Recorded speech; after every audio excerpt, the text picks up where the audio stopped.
Good morning. Welcome back. I hope you guys all had a wonderful spring break, lit mini spring break. So we're going to spend this week with a piano piece by Hale. If you're in Skills 4, this is actually also the piano piece that we're doing in Skills. So you kind of get double barreled on it. Sorry about that. That was not planned. So a couple of thoughts before we even pick up on this. I have gone through all of the serialism worksheets that were submitted prior to like dinner time last night. And you guys are doing a great job. I'm really enjoying kind of looking at your rows and hearing you talk about them. There is one consistent kind of confusion that's been happening on the worksheet, and it's not even something that I marked on anyone's because it's actually something that's not technically incorrect. But I did want to address it because it will affect the way we label things potentially today and definitely tomorrow, Friday in class. So when we're talking about row forms and we're talking about prime rows, we label them with a P and a subscript. Now, in the video, I made mention of this, and honestly, I don't know how aggressively I did because sometimes I lose things in the editing process and cut them out and forget. But there are two different kind of schools of thought with labeling prime row forms. One school of thought, and the one that I know that I use here, and at least some of my colleagues use, I quite frankly don't even know what some people do here, but I at least know that I do this and Professor Long does this. The first row that is presented in a piece is just arbitrarily labeled P sub 0. Doesn't matter what pitch it starts on. And then, so say the row starts on a G sharp. We label it P sub 0. And then every row after that relates that G sharp to 0. So then if another row starts on A, we would label that as P sub 1 because it's a half step up from the P0 row that started on G sharp. So that is one school of thought. And that is the way I am going to work through the Hale with the labeling. The other school of thought is you label it as P and the subscript tells you the pitch class of the starting pitch. It doesn't matter if it's the first row in the piece or not. So if a row starts on G sharp, it's the first row of the piece, it's P8 because it starts on G sharp. So there's no kind of rhyme or reason for why one person chooses one system or the other. It's generally what you learned in college is what you sort of stick with. So I have actually used both of them kind of interchangeably. When you go on those matrix building websites, there's usually an option actually to click. They'll ask you, do you want your first row labeled as P0 or P whatever the first pitch is? So some of you labeled your first row in your homework. A lot of you didn't start it on C, and so the label for that row, when I asked you for P0 later on in the worksheet with integers, some of you had a different row than the one that you notated because you gave me a row that started on C. That is totally fine. Some of you wrote me your notated row no matter what pitch it started on. That is also perfectly fine.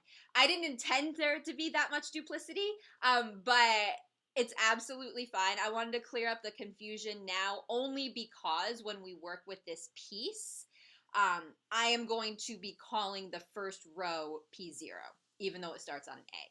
So I wanted us all to just like be cool and understand that. But whatever happened on worksheet 9, either of those pathways is totally fine. Okay, so we are going to take our first of 2 days with this piece. And for all of the talking I just did about row forms, we're actually going to save the real heavy lifting with the serialism for Friday. There's a worksheet that that is assigned for today that is due on Friday if you choose to do it, that really gets into the foundation of the row forms for this piece and will set us up really nicely for class on Friday. But for today, I want us to be thinking about some other things, motive and gesture and form, and kind of your initial thoughts on the piece. I've gone through some free writes. I got a bunch overnight that I haven't seen yet. But so today is going to be less on the serial technical side and more on the let's wrap our heads around the big picture first and get to the details on Friday. So with that, then, I would like to listen to this once. So I'll give us a score up here. Again, if you're in skills, this is probably familiar, more familiar than you might want. And we're going to take a listen through this once. So for a lot of you, this is a three-peat listen, and for some of you, this will be your first time. And once we go through this, I'm going to send you off into breakouts with some prompts to get us rolling for the week. So here is a listen to the piece for you. Here we go.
Okay, so before I send you off, I'm going to put the link to that performance in the chat in case that's something that you want to revisit um, in your groups. Now that everyone has screen sharing capability, you also have sound sharing capability. So once you get in your breakout room, if you want to listen again, that's the recording that we did just listen to. So a couple things I want to bring up before I send you off, and this is just from the free writes that I've gotten to so far. A lot of you mentioned the rhythmic motives, the rhythmic gestures that seem to crop up in this piece. That's a great place to start with today. When we're talking about kind of ideas of form and gesture and motive, the rhythm presents some really great framing options. A lot of you mentioned this being kind of atmospheric, and one person mentioned it sounding kind of spooky, and I wonder if part of that is due to the texture. It's very kind of open textured. And the other thing I wanted to comment on is we do see on the score that the tempo is noted as flexible, and someone in their free write said something to the effect of they really mean it when they said flexible. So this is hard to follow if you're new to the piece, and I completely appreciate that. That's also something to think about. These rhythms are really complex. So where is the line as a performer between very precise rhythms with a flexible tempo and things just getting sloppy? And that's, I think, with this piece in particular, that's a really kind of interesting consideration. Um, as you're exploring this in your groups today and tomorrow, that might be something we can take down the rabbit hole at some point. So Google Doc is coming into the chat as well. There are 3 prompts. And if you have any miscellaneous things you want to talk about, you can always put that at the bottom. And let me get you in some rooms. Let's do...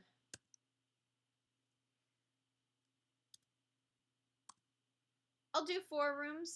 We're pretty small today, but 4 rooms will, I think, suit us fine. Room 1 is the quiet room, and I will come fetch you in about 15-20.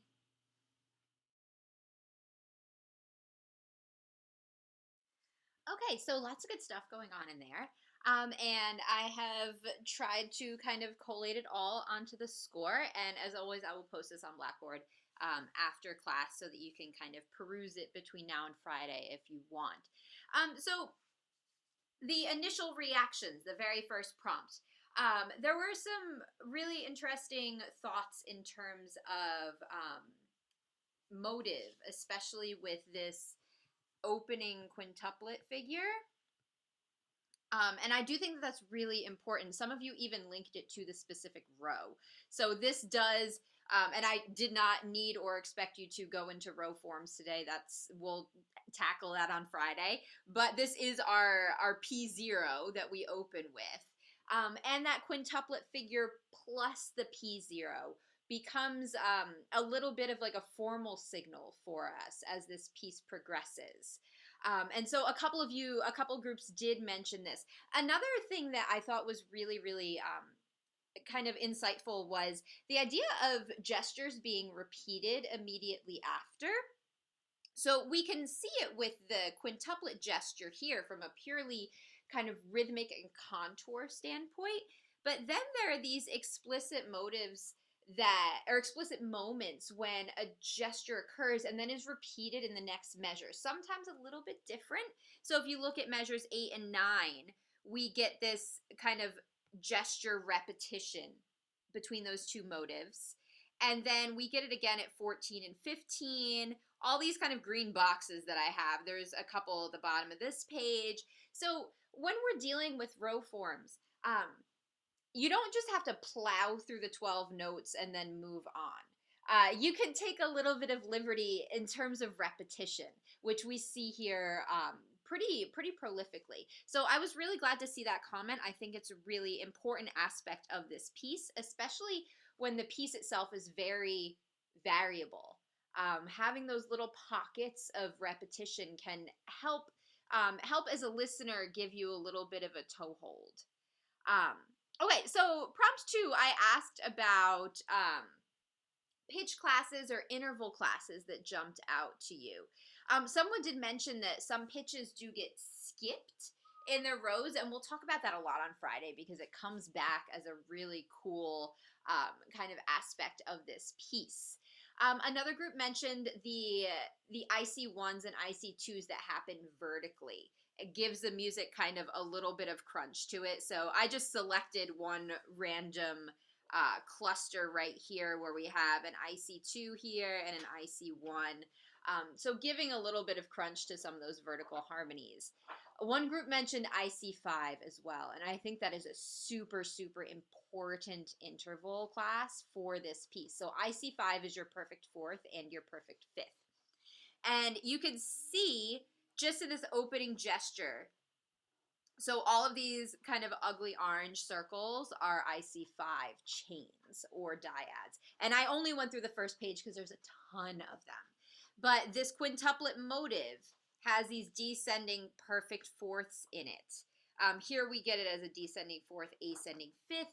But we'll talk about this on Friday. The row itself is actually constructed to give us a lot of IC5. And we see that exploited especially in those quintuplets, but also with these open fifths often in the left hand. So we get a lot of perfect fourths and perfect fifths in a linear fashion, but also we do get them vertically as well. Here, I think this is one of my favorite parts. Actually, it's so early in the piece, but this really, really nice sound that comes from this stacked IC5 block. So really good observation there. And then IC2, we'll talk about a little bit on Friday, also becomes kind of important in terms of cadence. And that is a nice segue to the third prompt. Or actually, I'm going to skip to the fourth one, which is form. So some of you gave me row forms, which is awesome, and we will, again, spend tons of time with that on Friday. I'll flip over to my score really quick so you can see what I'm talking about. So that's what this ends up looking like after a little while. But there's some really cool serial stuff going on. But in terms of form of the piece, I think it's a really interesting problem to tackle, not problem, but puzzle to tackle when we don't have harmonic cadence to rely on, at least harmonic cadence the way we know it and the way we recognize it. So going through your answers to that prompt was really interesting because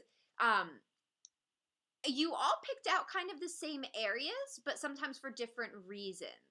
So I did see mention of measure 31, and I'm going to scroll down, so that's the bottom of the second page. And measure 31, we return to that P0 row and the quintuplet figure. And it does kind of behave as our return to the opening of sorts. So that is a potential kind of A prime label in terms of form. Now, if you have an A prime, that means you have to have more than likely a B in there somewhere. And finding that is the thorny part. And that's a little easier once we tackle the row forms. But I also want to talk about some other stuff towards the end. So one group mentioned that this moment at 35 where we kind of broaden out almost felt like a potential kind of like cadenza type ending. So we do return to or hang out on P0 but without the quintuplet here, and it is kind of a new formal area of sorts. And then someone else postulated a coda here. So this ending will be something we'll talk about in depth on Friday because there are a couple of ideas we could go through in terms of what to make of this. Is it all one big A prime? Are there other little chunks in it? But really good kind of ideas there. One group did mention that the ending seems to just sort of not end. And I think some of that has to do with there are lots of pedaling instructions in this piece. And some of you we talked about in our free writes that some of them are a little confusing in terms of leaving the damper pedal down for ages. But this kind of coda or ending or whatever we want to talk about does have a little bit of kind of is it over, is it not to it, because we have all this rhythmic surface activity in the beginning of the piece, and then it just sort of peters out, and we've got these enormously tall chords that just sort of meld into one another. The other thing about the form question, I had two different groups talk about this moment and the fact that this felt like it should be a formal break here. Like it felt that measure 20 was the end of something and 21 was the beginning of something else. Um, Again, that is something I really want us to revisit on Friday, because I think that the row forms will potentially help us kind of tease that out a little bit more. So, one thing I want to kind of consider with this is you guys did a lot of really good work on this piece without really diving into the serial aspects at all. So you found the major things in terms of motivic return, major formal areas, things like that, important interval classes, important pitch classes. Those are all critical to this piece. Now, what I'd like to do on Friday is take that and kind of slap the row forms on top of it. And the two of those days kind of in tandem, I think are going to give us a really nice, well rounded picture of the piece. You can't really get fully into it without the row forms, but you also can't get fully into it just by doing row counting. There has to be a nice marriage of those two things. So that's why I wanted us to start out with the kind of more abstract, what are your initial reactions types of things. And then we'll get really into the row forms on Friday. So on Friday, I know your capstone projects are due. So I understand that doing the worksheet on top of that is maybe not not in some people's best interest in terms of getting your capstone in on time as well. Even if you don't do the worksheet, at least have it handy because it does have the row forms on it. So at least having that for reference on Friday will be really helpful, even if you don't do the worksheet for points.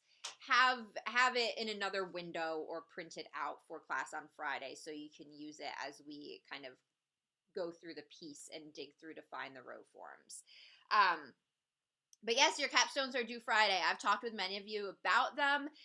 If you have questions, I am always open to chatting about that and meeting. I do have office hours tomorrow at 12:15.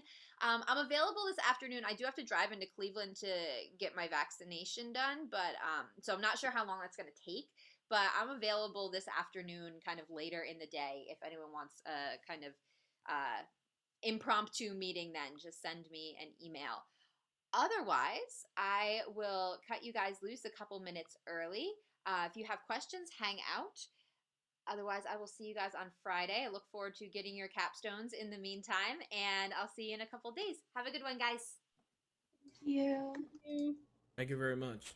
You're welcome.